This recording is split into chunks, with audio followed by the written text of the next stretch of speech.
Hello everyone, this is Ruchi and welcome back to this channel. Today in this session we are going to continue with exercise 11.1 of chapter 11 area related to circle.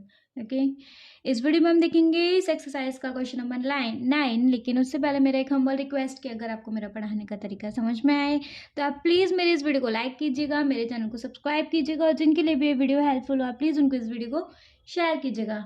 Okay, चलिए बिना time waste के हम अपने question number 9 को पढ़ते हैं और question number 9 है हमारा।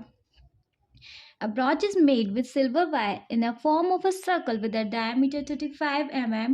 The wire is also used in making 5 diameter which divided the circle into equal sectors as shown as in figure 11.12. Find the total length of a silver wire required. देखो जी, मैं आपको पहले एक orally समझा दूं।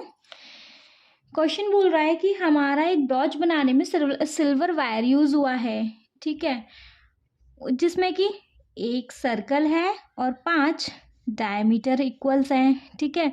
और वो बोल रहा है ये सारे डायमीटर सर्कल को इक्वल सेक्टर्स में डिवाइड कर रहे हैं, ठीक है जी।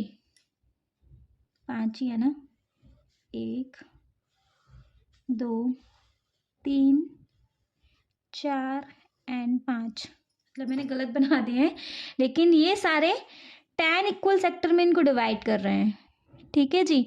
आपको पहले पार्ट में क्या करना है, आपको ये बताना है कि टोटल इस ब्रॉच को बनाने में कितना सिल्वर वायर यूज हुआ, ठीक है। कैसे बता सकते हैं, देखो पहले तो इस सिल्वर वायर से सर्कल बना होगा, है ना। तो ये सर्कल की आउटलाइन किस बनती है उसे हम क्या बोलते हैं, सर्कमफ्रेंस। तो पहले हम यहाँ लिख लेते हैं, हम पहले पार्ट के लिए लिख लेते हैं टोटल सिल्वर वायर कितना यूज हुआ है। टोटल सिल्वर वायर रिक्वायर्ड मतलब कितना लगेगा पूरे इस ब्रॉच को बनाने में। तो देखो एक तो हमने सर्कमफ्रेंस मतलब सर्कल बनाया है, सर्कल की आउटलाइन करी है, तो वो हमारी हो गई सर्कमफ्रेंस। और हमने इसमें 5 डायमीटर लगाए हैं, क्लियर है ना। तो 5 डायमीटर, इतना ही तो सिल्वर वायर लगा है हमारा। एक सर्कल, ये पूरी आउटलाइन है, इसको 2 सर्कल मत समझना, ठीक है जी। एक सर्कल बनाया है हमने सिल्वर वायर से और हमने इसमें 5 डायमीटर लगाए हैं, ठीक है।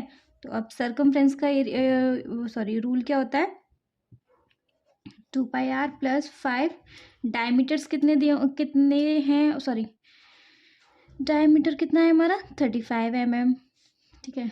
2 इंटू पाई की वैल्यू नहीं है तो 22/7 इंटू आर कितना है, डायमीटर दिया हुआ है, रेडियस नहीं दी हुई, तो रेडियस डायमीटर की आधी होगी, प्लस 5 इंटू 35 कितना हुआ 175, ठीक है। इसको सॉल्व करो, 2 से 2 कैंसिल आउट, 7 5 जा 35, 22/5 22 इंटू 5 कितना हुआ 110 प्लस 175, दोनों को प्लस करेंगे आएगा जी 285 mm।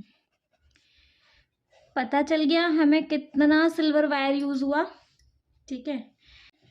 सेकेंड पार्ट में आपको बताना है the area of each sector of the brooch, that means इस ब्रॉच का सेक्टर क्या बताना है, इस ब्रॉच का सेक्टर, ठीक है जी। तो एरिया ऑफ सेक्टर क्या होता है,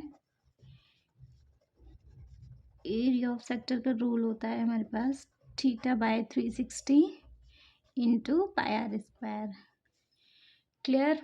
अच्छा, थीटा तो हमारे पास है ही नहीं, तो हमें क्या करना है, अभी थीटा निकालना पड़ेगा। कैसे निकालेंगे, देखो पूरा सर्कल का एंगल कितना है पता है 360 का होता है, और क्वेश्चन खुद ही बता रहा है कि ये 10 इक्वल सेक्टर्स में डिवाइडेड है, मतलब सारे सेक्टर जितने भी हैं 10 है और 10 इक्वल्स में डिवाइड है, क्लियर है।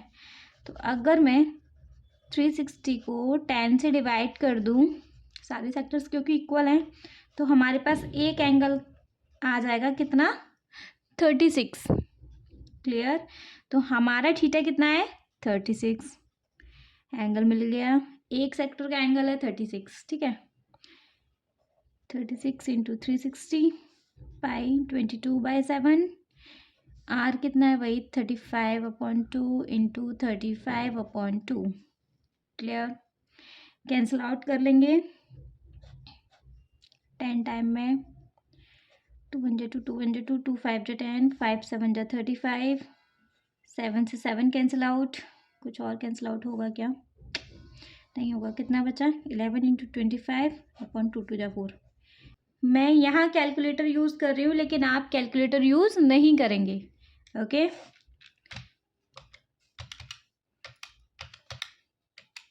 आप ये सारी कैलकुलेशन खुद अपने हाथ से सॉल्व करेंगे। मैं तो सिर्फ यहाँ टाइम सेव करने के लिए कैलकुलेशन यूज़ कर रही हूँ, लेकिन दैट डजंट मीन कि आप भी कैलकुलेशन यूज़ करेंगे, कैलकुलेटर यूज़ करेंगे, सॉरी। ठीक है, ये था इसका आंसर। लेकिन अगर फिर भी आपको समझ में ना आए तो आप प्लीज़ मुझे कमेंट सेक्शन में कमेंट करके पूछ लो। नहीं पूछना हो तो आप मेरी वीडियो को 1 से 2 बार रिपीट मोड पे देखो, आपको समझ में आ जाएगा। Okay, thank you.